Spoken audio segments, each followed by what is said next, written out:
everybody, my name is Ryan or MandRproductions, and welcome to a throwback review on the 2005 LEGO Star Wars Episode 3 Clone Scout Walker. Its set number is 7250. It had 108 pieces along with one minifigure, and it retailed for $10 US. The one minifigure included was a clone trooper from Episode 3. On Brickside, he's just listed as with dark red markings, so you can call. I think he has an official name, but I'm not 100% sure on what that is. If you guys do enjoy this review, remember to leave a like down below. One of the cool things with these Episode 3 sets is that they did have an alternative build, so if you guys look on screen now, you'll see one of the alternative builds for this. It kind of looks like a Wookiee flyer. Without further ado, let's go ahead and take an up-close look at our Clone Trooper minifigure. Here's an up-close look at the Clone Trooper we received. One of the first things you'll notice is that he doesn't have one of the 2007 style LEGO Star Wars guns. He doesn't have a stud shooter, although it does kind of look like a stud shooter. No.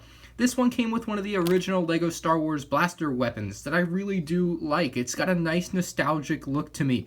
I really love this old blaster with the blue studded tip. And it just looks super cool on these old minifigures that I really do like them.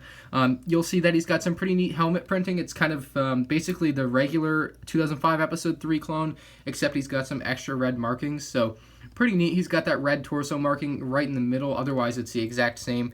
Underneath, you'll just find a black head as they have holes in their mask here to give you that black look instead of having it printed on like the newer versions.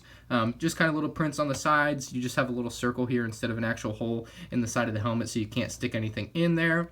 It's a nice design in general. Unfortunately, those circles are kind of off-center all the time, but it still looks pretty neat. And then on back, it's just got kind of filled in with red a little bit, so that looks pretty darn good as well. I think it's a pretty neat minifigure in general, and something pretty cool to have multiples of. So if you get multiple of this set used or something like that, it's pretty neat to have a bunch of this minifigure. It makes for a good army builder at $10 with this one minifigure back in 2005.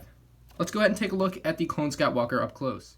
Now that we've seen our Clone Trooper, I want to take a look at the features on our Clone Scout Walker. This is a pretty interesting model. I like the way it looks. I think for 2005, it was a great design, and I think it still holds up pretty well today. I look at it and I think, hey, that was a pretty good set, and it still is.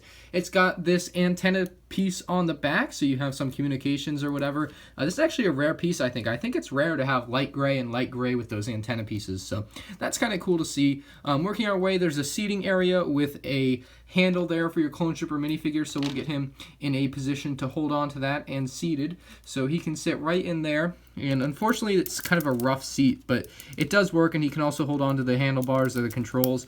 Unfortunately, there's no control panel or anything there at all, so it's just really that handlebar, unfortunately, but I think it still looks pretty good with the Clone Trooper on there. I think the sizing works well as well. You've got these interesting pieces here to give it that kind of connected look, even though they are purely aesthetic. They don't actually connect to anything, so they're just there to be there. The back design here is pretty neat. They've got this little piece here. I guess it's supposed to like simulate part of the engine, I would assume, so that's that. If you want to take his weapon, which is the older style weapon, you can just stick it onto the side here. You can have it facing backwards. I usually face it forwards. I think it's just like, hey, there's an extra gun. So you can have it facing forwards, and if you have another one and you want to make it symmetrical, you can throw it on the other side, and it will look better. If you guys can't tell, I'm kind of fumbling around because it's one of the flaws of the set, which I'll get to here in a second. And that flaw is that the legs aren't the most sturdy, so the legs tend to flop around a little. They're built with the Technic style, but like kind of the weak Technic style, like the clips, not the hinges, like the Technic hinges like this. So you can see the way it's designed is pretty neat. It gives it a good look all around, good finished look, but unfortunately it's just not that sturdy, and so what you'll have a lot is you'll have it fall over, or you can't get it in certain positions. I mean, you can get quite a lot of positions out of it, so there's a pretty cool one, kind of positioned like that, but there are a lot of things you can't do with it, unfortunately, just because of how unstable it is at times. So just depending on what you want to do can give you issues. But I think in general it looks really good. If you look up here, we even get this printed control piece, or not a control piece, but printed windshield type piece. It's got some green on there. It's pretty neat for 2005 to see that type of piece printed. You would think they'd just leave it blank. But they did not, which is pretty cool. And then I also like the green accents here on the sides of that. I think they did a good job, and also using green up under here to give it that frontal green look, which actually looks pretty darn good for a Kashyyyk walker.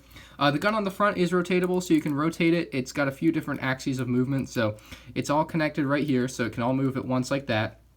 Or you can have these guns move independently. And then you can even have this bottom gun move independently of that, although I don't think it's really supposed to. I think they're just kind of supposed to be together like that, facing the same way. So I wish it was a little bit more together in that manner, because it kind of swings freely and falls off sometimes. That's one of the complaints I have there. So in all, it's a pretty neat set, though. You get a lot of playability for only $10 in the day, back in the day. So I think it's a pretty neat little set. It's got a lot of cool features. Nice printed piece on there as well. Great minifigure. Unfortunately, you don't get any like Battle Droid or Super Battle Droid or anything to fight it, or a Wookiee to go with it. That would have been cool, but just not there. So what do you guys think about this 2005 Clone Scoutwalker? I think it's one of the better Episode 3 sets, although I think they're all pretty darn good. I really do enjoy this one for only $10. If you guys did enjoy this review, please drop a like on it down below. If you have anything to say about this set or anything else of this LEGO review in general, drop it down in the comment section below. And if you really enjoyed, make sure you hit that subscribe button so you notice more of my future LEGO videos. Thank you all for watching. Check out one of these two videos on the screen if you haven't seen them yet. And I'll see you all in the next one. Peace out.